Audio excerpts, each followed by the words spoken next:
Good morning po, kamusta na po kayo? Purihin ang Panginoon ngayon pong Monday morning.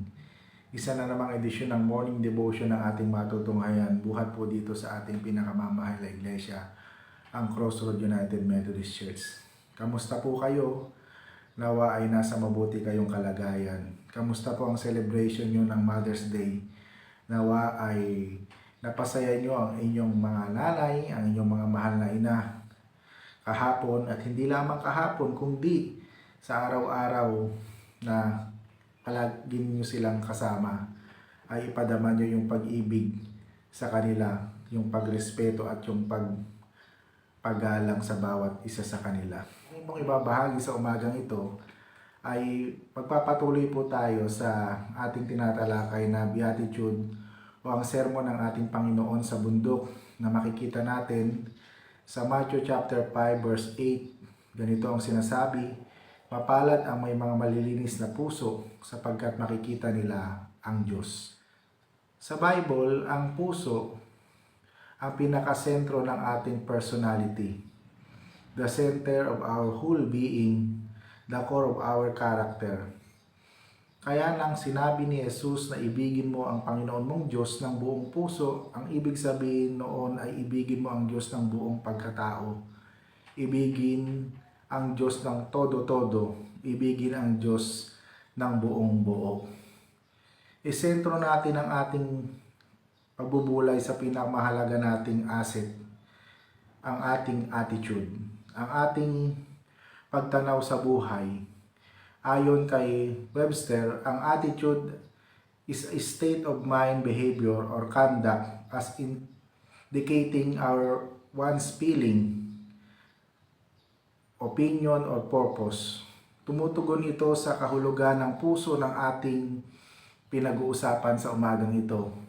Pwede nating i-paraphrase ang Matthew chapter 5 verse 8 ng ganito: mapalad ang may mga tamang attitude sa buhay sapagkat makikita nila ang kabutihan ng Diyos. Itinuro ng psychology na ang makikita natin ay yung ating hinahanap at yung handa nating makita. Kung ang hinahanap natin sa isang tao ay ang kanyang kapintasan, siguradong makikita natin ito. Sa kabilang dako, kung ang hinahanap mo sa isang tao ay ang kanyang kabutihan, makikita rin natin ito. Sabi sa Filipos chapter 4 verse 8, bilang pagtatapos mga kapatid, dapat na maging laman ng inyong isip ang mga bagay na karapat-dapat at kapuri-puri sa mga bagay na totoo, marangal, matuwid, malinis, kaibig-ibig at kagalang-galang. Ano ang dapat na maging laman ng ating puso? Ito ay tamang attitude, tamang response sa kabutihan at katapatan ng ating Panginoon. Ang reaksyon natin sa mga nangyayari sa ating buhay ay idinidikta ng ating attitude. Ang buhay ay binubuo ng 10% ng aktwal ng pangyayari sa atin at 9% ng reaksyon natin sa pangyayari. Ang isang mabigat na problema ay maaring mapahina o mapagaan sa pamamagitan ng pagpapalakas ng loob o depende sa ating pagtanggap, depende sa ating attitude. Kaya nga sa umagang ito, ini-invite tayo ng ating morning devotion na bantayan natin ang ating puso. At upang maging malinis ang ating puso, kinakailangan ang nilalaman nito ay walang iba kundi ang ating Panginoon na siyang tutulong sa atin upang magkaroon tayo ng malinis na puso. Nawa ay meron tayong natutunan, nakita, tinanggap para sa ating morning devotion na nagpapaalala sa atin na maging malinis ang ating puso upang makita natin ang kabutihan at katapatan ng ating Panginoon. Tayo ay manalangin. Dakilang Diyos, pinupuri ka namin at pinasasalamatan sa umagang ito ng Monday. Isa na namang edisyon ng Morning Devotion ng aming napakinggan buhat sa iyo. Isa sa mga sermo sa bundok na ang wika mo mapalad ang may mga malilinis na puso sapagkat makikita nila ang Diyos. Tulungan mo kaming magkaroon ng malinis na puso. Tulungan mo kaming i-correct ang aming puso. Sapagkat kung ano ang nilalaman ng aming puso ay yun ang aming ipinoproject. Kung ang nilalaman ng aming puso ay kabutihan, katapatan, paglilingkod, pagsunod sa iyo, ito po ang magmamanifest sa aming buhay.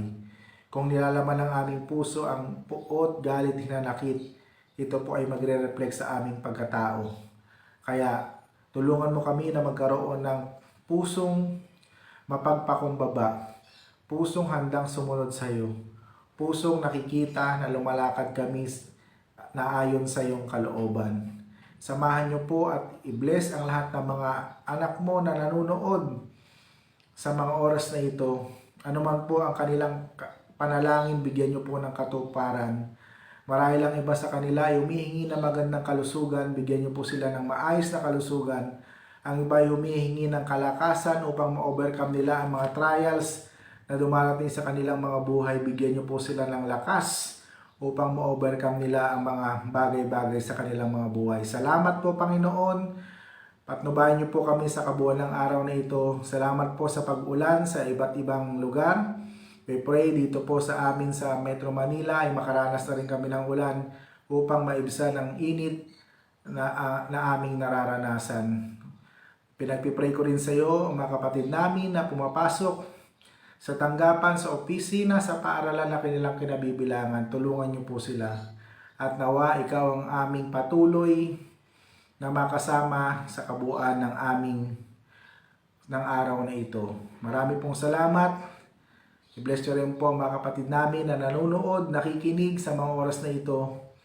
Salamat po sa kanilang patuloy na pagsuporta sa aming morning devotion.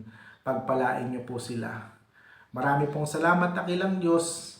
Sa iyo kami nagtitiwala at umaasa dahil kung wala ka sa amin, wala kaming magagawa.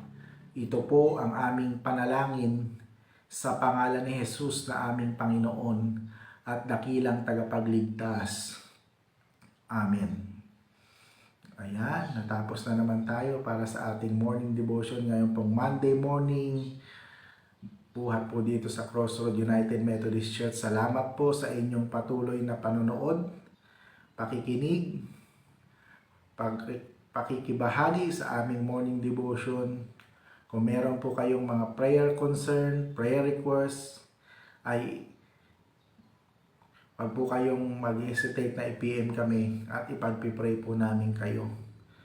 Nawa ay patuloy nating maranasan ang kabutihan at katapatan ng Panginoon at maramdaman ang kanyang kadakilaan sa ating mga buhay. So hanggang sa muli, ito po ang inyong lingkod, Pastor Moses. Lagi nagsasabing ang Diyos ay patuloy na mabuti, hindi lamang noon, hindi lamang ngayon, kundi maging sa susunod na mga panahon. Hanggang sa muli, God bless everyone. Paalam!